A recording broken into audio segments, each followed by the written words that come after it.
कहते हैं लोग जिंदगी किस्मत की बात है, कहते हैं लोग जिंदगी किस्मत की बात है, किस्मत बनाना भी मगर प्रभु के ही हाथ है, किस्मत बनाना भी मगर प्रभु के ही हाथ है। कर ले यकीन अब तेरा हो, कर ले यकीन अब तेरा, ज्यादा समय नहीं, ज्यादा समय नहीं, तेरी कृपा बनी रहे जब तक है जिंदगी, तेरी कृपा बनी रहे जब तक है जिंदगी, तेरी कृपा बनी रहे जब तक है जिंदगी, तेरी कृपा बनी रहे जब तक है जिंदगी। मांगा है मैंने श्याम से हरी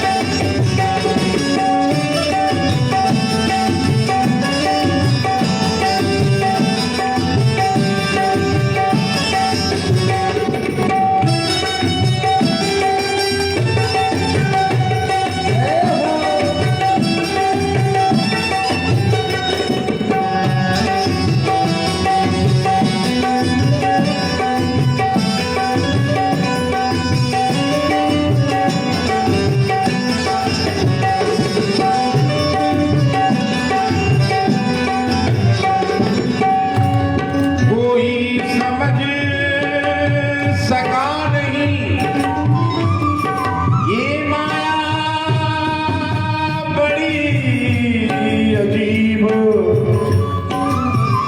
जिसने प्रभु को पा लिया वो ही है खुश नसीब, ये कोई समझ सका नहीं, ये माया बड़ी अजीब, जिसने प्रभु को पा लिया वो ही है खुश नसीब, जिसकी इजाजत के बिना हो, जिसकी इजाजत के बिना पता ही ले नहीं, पता ही ले नहीं, तेरी कृपा बनी रहे जब तक है जिंदगी, तेरी कृपा बनी रहे जब तक है जिंदगी, तेरी कृपा बनी रहे जब तक है जिंदगी, तेरी कृपा बनी रहे जब तक है जिंदगी। मांगा है मैंने श्याम से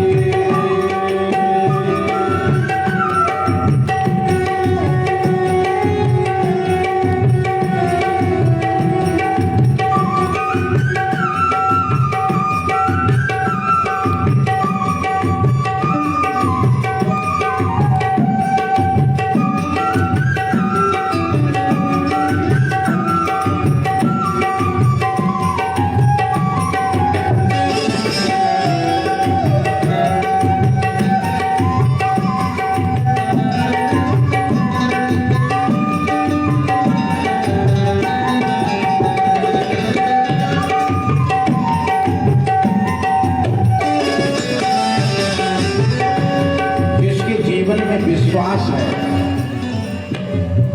जिसके जीवन में विश्वास है, जिसके पास श्रद्धा नाम का पात्र है, जिसके हृदय में भक्ति लबालब है, उसके पास भगवान की कृपा सहज हो जाती है। इसलिए ध्रुव कहते हैं, दुनिया को संदेश देते हैं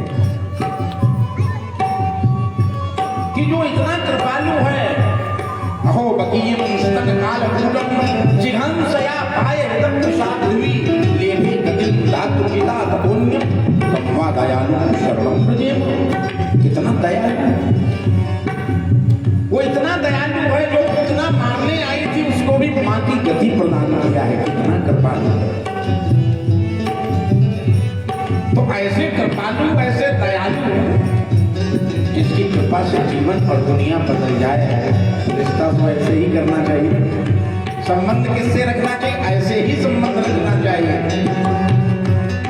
ऐसे दयालु श्याम से रिश्ता बनाइए, ऐसे दयालु श्याम से रिश्ता बनाइए, मिलता रहेगा आपको जो कुछ भी चाहिए, मिलता रहेगा आपको जो कुछ चाहिए।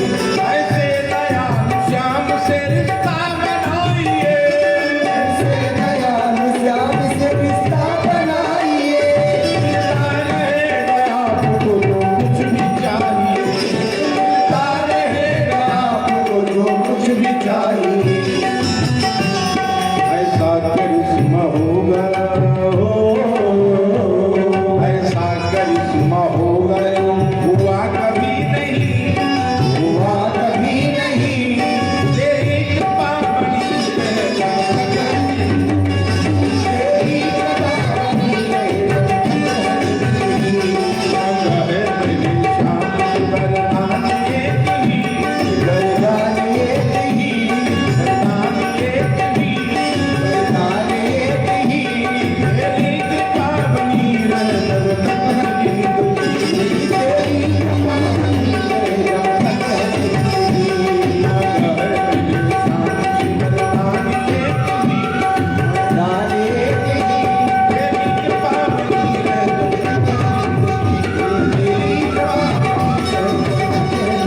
तेरी कृपा बनी रहे जब तक है जिंदगी, तेरी कृपा बनी रहे जब तक है जिंदगी, तेरी कृपा बनी रहे जब तक है जिंदगी। जय जय श्री राधे गोविंदा गोविंदा। मांगा है मैंने श्याम से वरदान एक ही, तेरी कृपा बनी रहे जब तक है जिंदगी। ऐसे दयालु श्याम से रिश्ता बनाइए, मिलता रहेगा आपको जो कुछ भी चाहिए।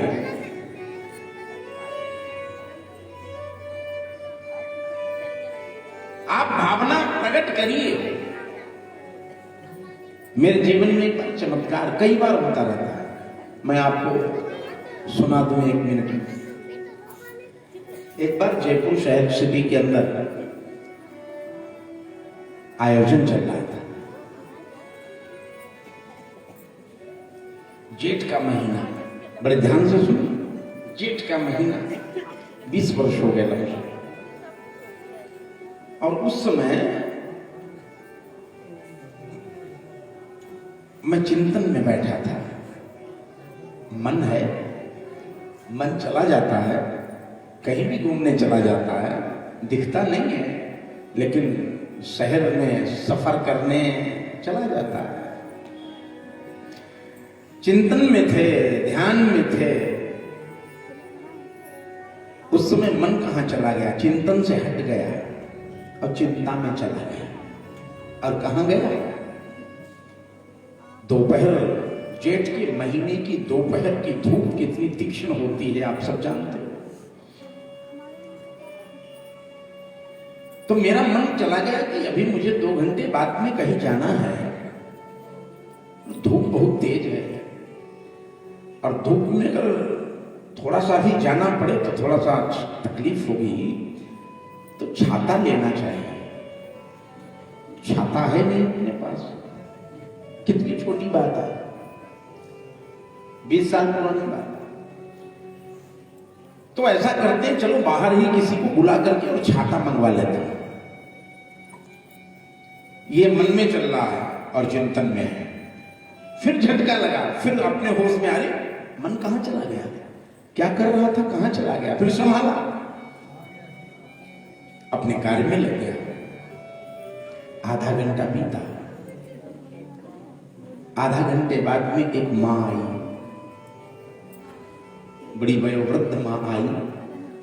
जहां मैं बैठा था, भगवान का परिक्रमा करती हुई, हाथ में उसके कुछ फल और 2 छाता लेके आई। परिक्रमा करने के बाद में वो मेरे पास रख दिया, फल भी रखा, छाता भी रखा। और मैं अपने कार्य में बिजी था और मुझे कान के पास आके कहती है कि महाराज ये छाता किसी को देना मत, आपकी आदत है जो भी कुछ होता उठा के दे देते हो, ये छाता आपके लिए स्पेशल लाई हूं, छाता मत देना, आप लगाना। रख दिया, प्रणाम किया, बिना प्रसाद लेकर के ही चली गई। 1 महीने का कथा चल रही थी, जेठ महीने की 1 महीने का अनुष्ठान था, 4 घंटे की कथा मध्य समय में।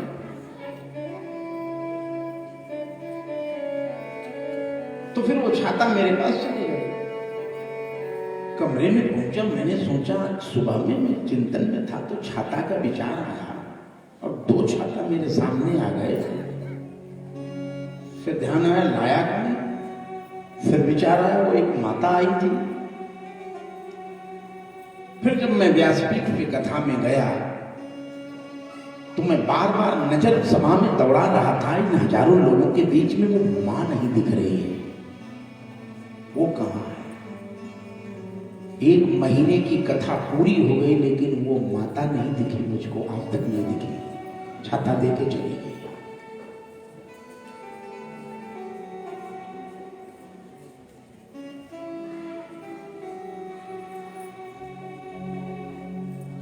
ऐसे कृपालु श्याम से रिश्ता बनाइए, मिलता रहेगा आपको जो कुछ भी चाहिए। ऐसा करिश्मा होगा जो हुआ कभी नहीं, बस तेरी कृपा बनी रहे जब तक है जिंदगी।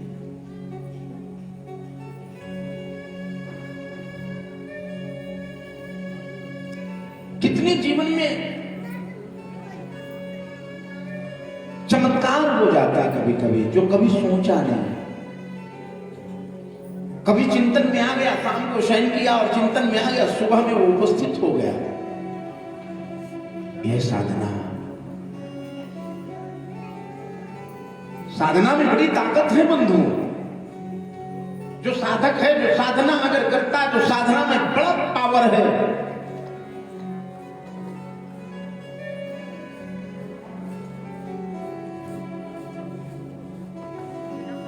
कि साधना अभिशाप को वरदान बना देती है,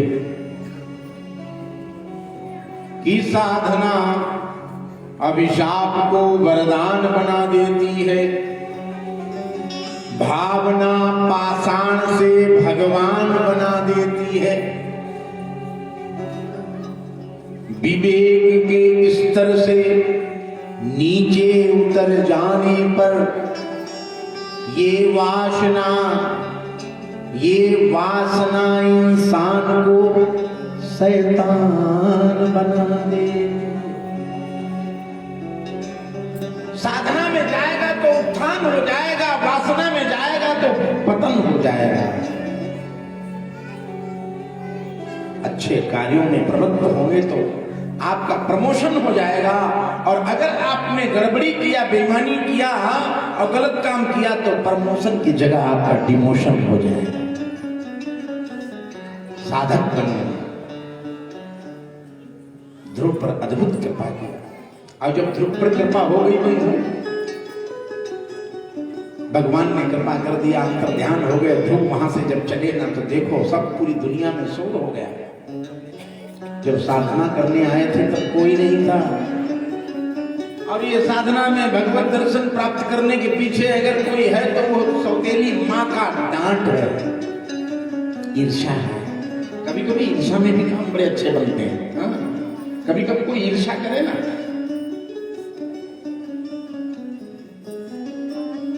मैं आते जाते देखता रहता हूँ, ट्रक वाले बड़ी अच्छी अच्छी बातें लिखते हैं। एक ट्रक पे लिखा था, जलो लेकिन दीपक की तरह। जलो जलो लेकिन दीपक की तरह।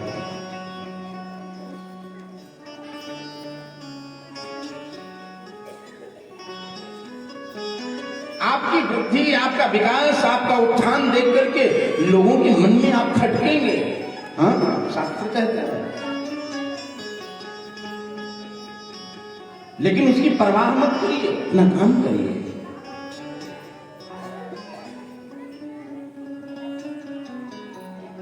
अच्छा विचार, अच्छा सोच। जब ध्रुव भगवान की कृपा प्राप्त कर लिया बंधुओं, तो पूरी दुनिया उनके पीछे हो गई। उनके पिता जो मुख भी नहीं छुपा लिए थे, जवाब नहीं दे पाए थे, आज गाड़ी घोड़ा हाथी मंत्री मंत्री संतरियों के पूरा सरकार साथ में लग गई और ध्रुव की अगवानी करने के लिए स्वागत में आए। इसलिए गोस्वामी जी लिखते हैं, जा पर कृपा राम के होई, जा पर कृपा राम के होई, जा पर कृपा राम के होई, जा पर कृपा राम के होई, पर कृपा करे सब कोई, पर कृपा करे सब कोई, कृपा राम की हो, जब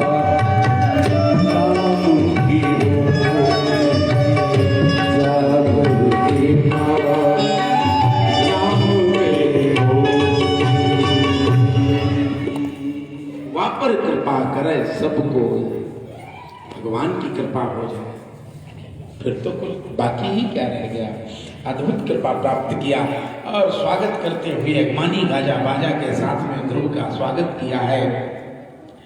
जो आए हैं तो सबसे पहले ध्रुव वहां से जब आए, भगवान का दीदार करके दर्शन करके कृपा प्राप्त करके, तो सबसे पहले जिसने डांट लगाया था, फटकार लगाया था, सीधे उस मां सुरुचि के चरणों में जाकर के लेट गए, प्रणाम किया। क्यों?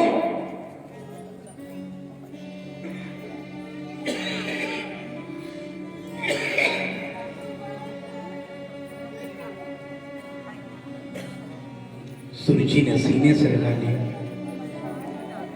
ध्रुव ने कहा, मां अगर तुमने मुझे डांट न लगाया होता तो आज मेरा आज क्या होता। ये आपकी डांट, ये आपकी फटकार ने मुझे इस मुकाम तक पहुंचा दिया। आपके चरणों में बार बार वंदन है, अभिनंदन है, प्रणाम किया। पिता के चरणों में सर नमन किया। अपनी मां सुनीति के चरणों में जाकर के अपने को समर्पित कर दिया। समय बीता, बड़े हुए, विवाह हो गया, परिवार में चले गए। सुरुचि का बेटा उत्तम है, जो भाई है, एक दिन हुआ यूं, बड़ा परिवार की वृद्धि हुई। एक दिन ध्रुव महाराज का जो छोटा भाई उत्तम है, जो सुरुचि का बेटा है, वो कहीं यक्षों के बगीचे में चला गया। वहां पेड़ पौधों को थोड़ा नुकसान हो गया और वहां यक्षों को मना करने पर जब नहीं माने तो यक्षों के साथ में युद्ध होने लगा। विवाद खड़ा हो गया, बात ही बात में संवाद, बात बात में विवाद हो गया, लात मुंह से चलने लगे।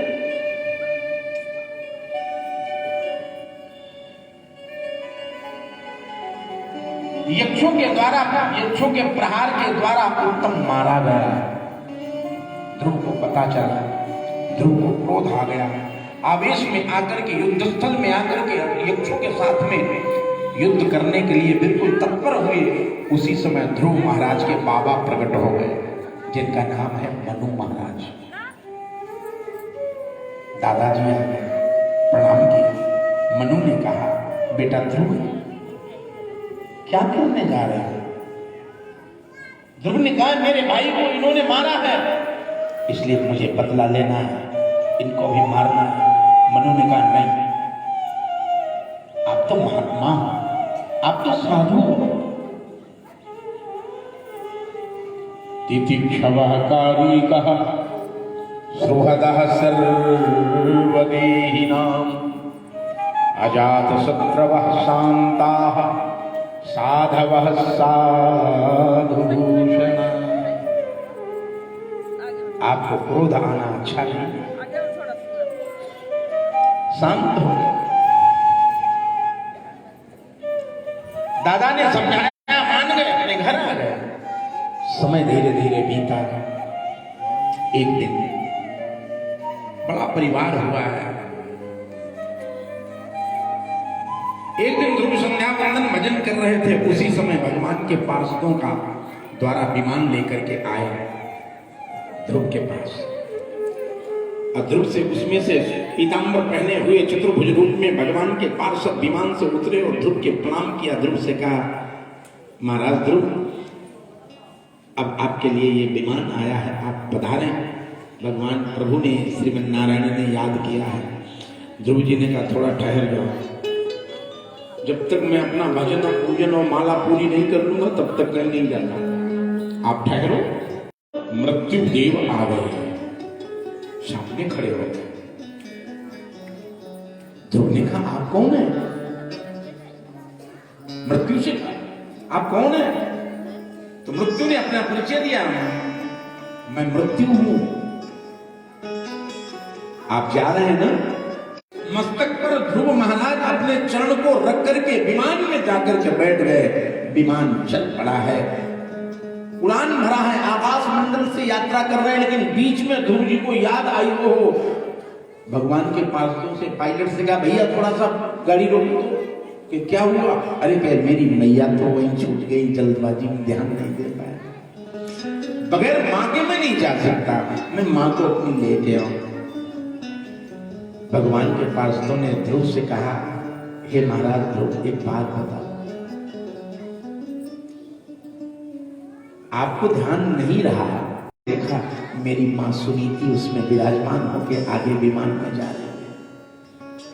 भगवान के पार्षदों ने कहा, बेटा ध्रुव, जिस मां ने तुझे जन्म दिया है ना, वो मृत्युलोक में कैसे रह सकती है? गोस्वामी जी लिखते हैं,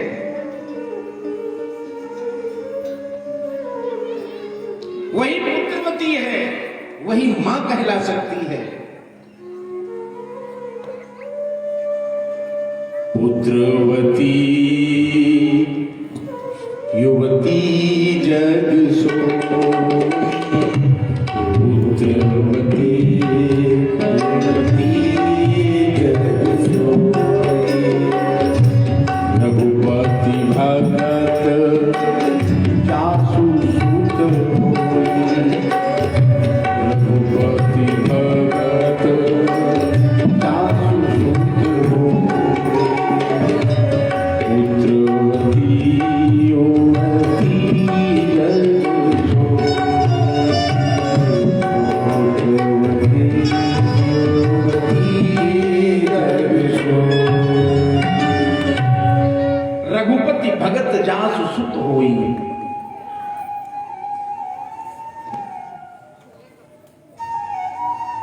जिसका बेटा भगवान के भक्त हो, समर्पित हो, विनयी हो, श्रद्धावंत हो, वही मां कहलाने के अधिकार नहीं तो आगे की अर्धाली में गोस्वामी जी ने कहा, नतरु बांझ भली बात बियानी,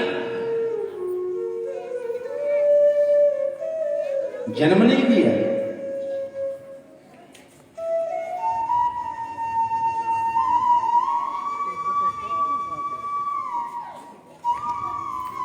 अद्भुत कृपा किया है। आगे इसी वंश में बंद हो। एक एक कथा बड़ी मार्मिक है, जीवनोपयोगी है, एक एक शब्द। लेकिन कथा जो होती है ना, मैंने जैसा निवेदन किया था कि कथा व्यथा हरती है, लेकिन आजकल की कथाओं को लोगों ने आडंबर बना दिया। कथा तो आती नहीं, और नाच के गा के इधर उधर करके सिद्धांत से अलग होकर के जब कथाएं आती तो समाज पे उसका प्रभाव नहीं होता है।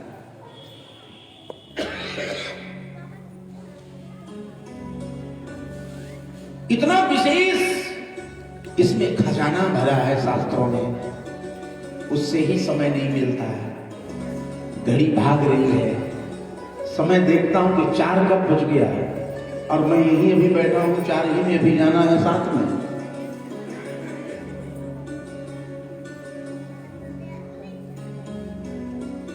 एक ही चरित्र में समय चला जाता है।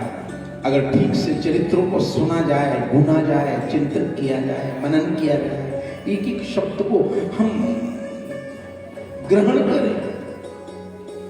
इसी ध्रुव के वंश में आगे चल के उत्कल हुए हैं बंधुओं। उत्कल के वंश में वत्सर हुए हैं। इसी वंश में आगे चल के एक राजा हुए हैं जिनका नाम है अंग महाराज। अंग के एक बेटा आया था जिसका नाम था बेन। बेन बड़ा ठीक नहीं था, शुरुआत से धुंधकारी था, बिगड़ा हुआ था।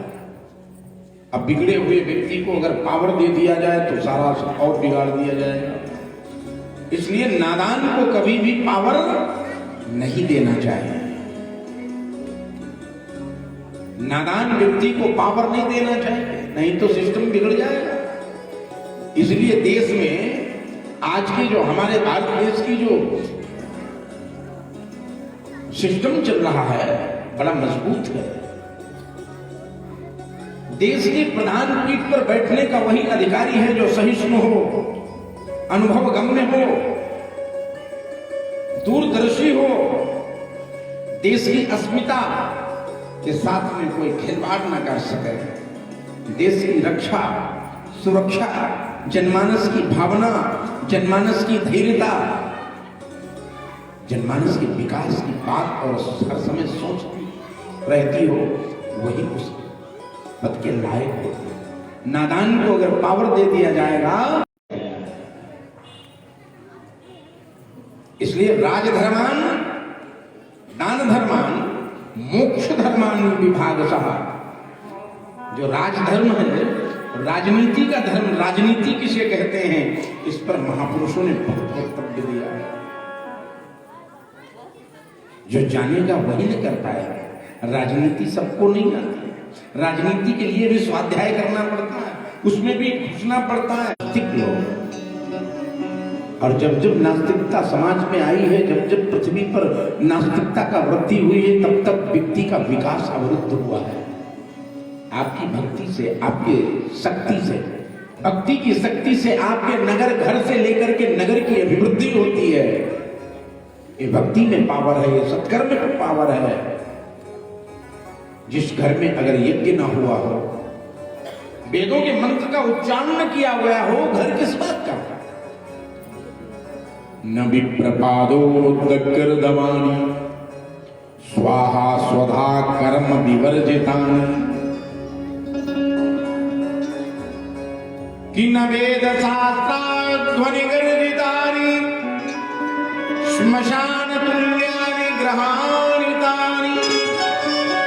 जिस घर में सुयोग्य ब्राह्मणों के पद का आगमन चलन न पड़े हो, न विप्रपादो कृतवाणी, ब्राह्मण के चरण न गए हो,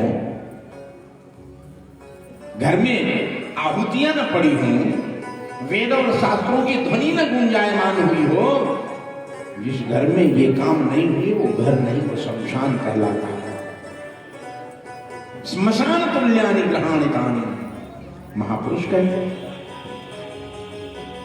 वेद ने उद्घोष कर दिया कोई यज्ञ नहीं करेगा तो पृथ्वी में जो उर्वरा ताकत होती है, पृथ्वी जो है ये मां है। पृथ्वी में जो उर्वरा शक्ति है, जो पावर है, अगर धार्मिकता बंद हो जाए, सत्कर्म बंद हो जाए, यज्ञ और अनुष्ठान के प्रभाव से प्रभावित होकर के पृथ्वी ऊर्जावान होती है, पावरफुल होती है। जैसे गाय के गोबर और गोमूत्र अगर जिस खेत में पड़ जाए तो गाय के गोबर और गोमूत्र के प्रभाव से प्रभावित होकर के पृथ्वी जो है यूरिया की खाद डालते डालते उसका पावर शून्य में चला जाता। 1 साल तक 1 एकड़ में 1 बोरी यूरिया डालो, अब 2 साल तक डालते रहो, तीसरे साल में उसमें 2 बोरी डालना पड़ेगा। ऐसा होता है कि नहीं? पावर को संग्रह करना, बेन ने ऐसा काम कर दिया, सत्कर्म बंद कर दिया। पृथ्वी एक बीज का 10 गुना वो अपने पेट में संजो लिया। किसान बीज बोता है, जमता ही नहीं। प्रजा में भुखमरी हो गई। सरकार ने सारी गोदाम खोल दिया। कितना राशन बांटेगी सरकार? जब पैदा ही नहीं होगा तो राशन कहां से आएगा? फिर भी प्रजा का पेट पालन नहीं हो पाया। भागी भागी प्रजा राजा बेन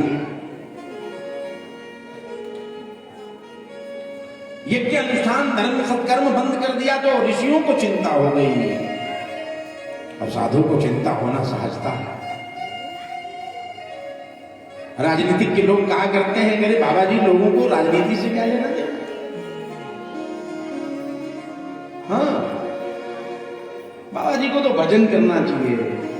राजनीति का पावर जो होता है, रिमोट कंट्रोल, आज से नहीं, ये परंपरा चली आई है। बड़े बड़े रजवाड़े जब से थे, अरे हम कहते हैं अभी की छोड़ो, त्रेता से ही शुभारंभ कर लो। अगर राजा अयोध्या नरेश अगर दशरथ महाराज राजगादी पर राजा बनते थे, चक्रवर्ती सम्राट थे, तो उनके चक्रवर्ती सम्राट के सम्राटाधिपत्य जो होता है, जो राजगद्दी का जो पावर होता है, रिमोट एंड कंट्रोल, वो गुरु वशिष्ठ के हाथ में रहता था। पावन बनाता है। अगर राजनीति से धर्म चला जाएगा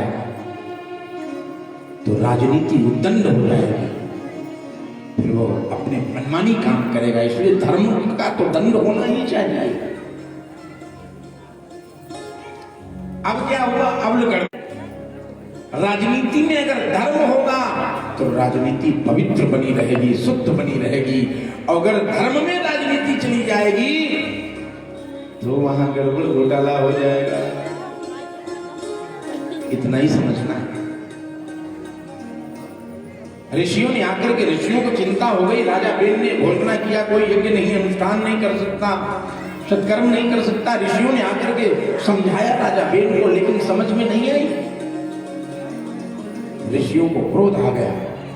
ऋषियों के क्रोध से, क्रोध की ज्वाला में सिंहासन पर बैठा हुआ बेन मूर्छित होकर गिर गया।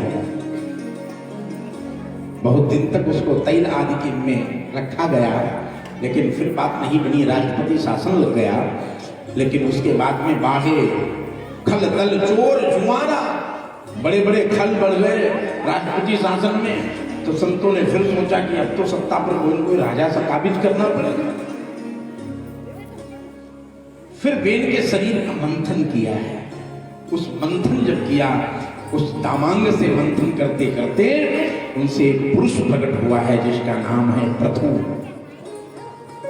वामांग से अर्ची आगमन हुआ है। ये भगवान के अंश अवतार हैं और दोनों भगवान पृथु का राज्याभिषेक संतों ने किया है, राजगादी पर बैठाला है, राजा बना दिया। वही पृथु महाराज ने इस पृथ्वी को, पहले इसका नाम था धरा,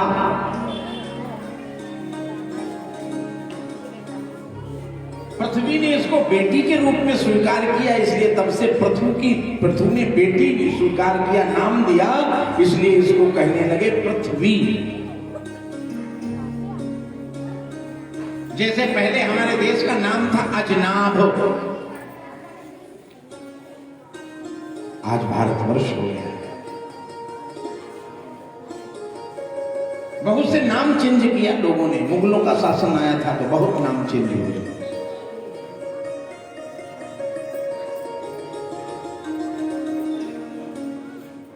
सारी बातें तो देश के लोग आज भी नहीं जान पाते कि किसका कहां पर नाम था इतिहास में। बड़े बड़े पंडित लोग भी नहीं जानते, स्वाध्याय ही नहीं कराए।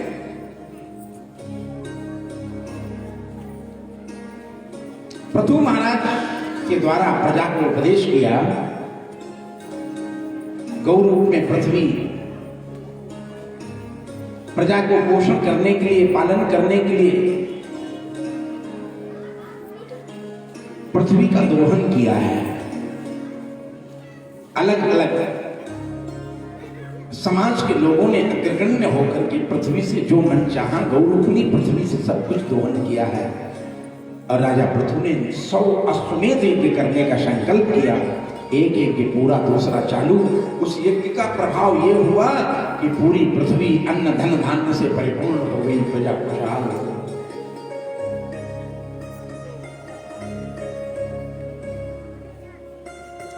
99वां यज्ञ चल रहा था। पृथु महाराज का देवराज इंद्र को खटक गई बात। देवराज इंद्र घोड़ा ही चुरा के ले।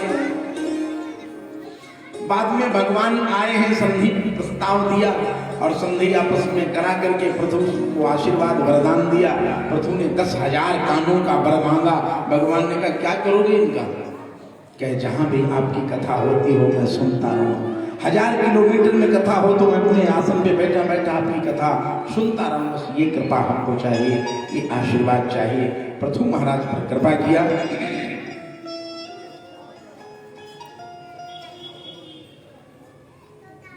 ऐसे ही भगवान शुभदेव कहते हैं परीक्षित, पृथु के बाद में आगे चलते इसी वंश में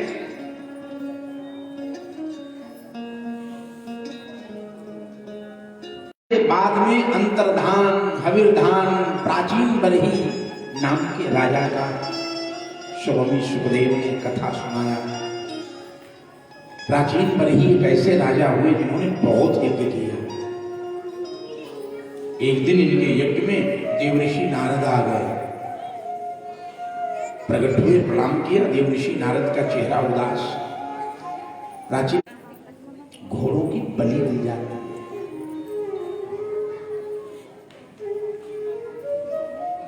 देवऋषि नारद के आंखों से अश्रु को देख करके प्राचीन बरही आश्चर्यचकित हो गए, कोई गड़बड़ है। देवऋषि नारद ने कहा राजन, मैंने पापी तो दुनिया में बड़े देखे लेकिन तेरे जैसा घोर पापी नहीं देखा। प्राचीन बरही ने कहा गुरुदेव मैं इतना यज्ञ करता हूं फिर भी मैं पापी। कहा क्यों? जो शास्त्रों में लिखा है मैं वही तो करता हूं। शास्त्रों की आज्ञा के अनुसार करता हूं। कहना आप जो यज्ञ के माध्यम से हजारों लाखों घोड़े और बकरे की बलि चढ़ा दिया ना, ये ठीक नहीं है, यही अपराध है। हम अपने कार्य करने के लिए दूसरे की जान को समाप्त कर दें, कहां तक उचित है?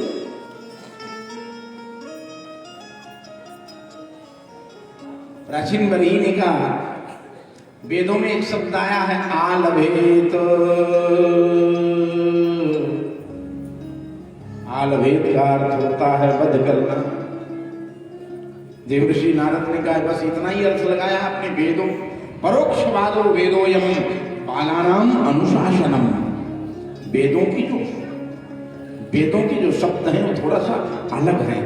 अर्थ उसका अगर कोई समझ जाए बिना गुरु के अर्थ नहीं समझ सकता, अर्थ का अनर्थ कर देगा। आलभेद का अर्थ होता है मारना। देवऋषि नारद ने कहा आपने तो मार दिया राजन, लेकिन अगर आलभेद का वेदों में अर्थ मारना है तो जिस समय विवाह मंडप में वर और वधू एक मंडप में आते हैं और आचार्य जी विवाह कराते हुए कहते हैं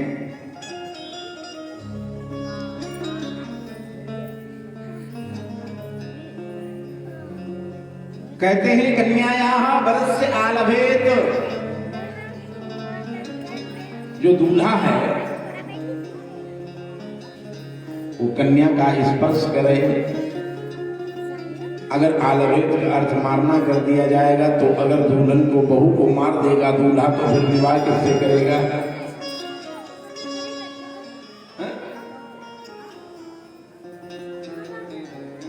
इसलिए आलभेत का अर्थ होता है स्पर्श करना। आपने तो मार दिया। परोक्षवादो वेदोयम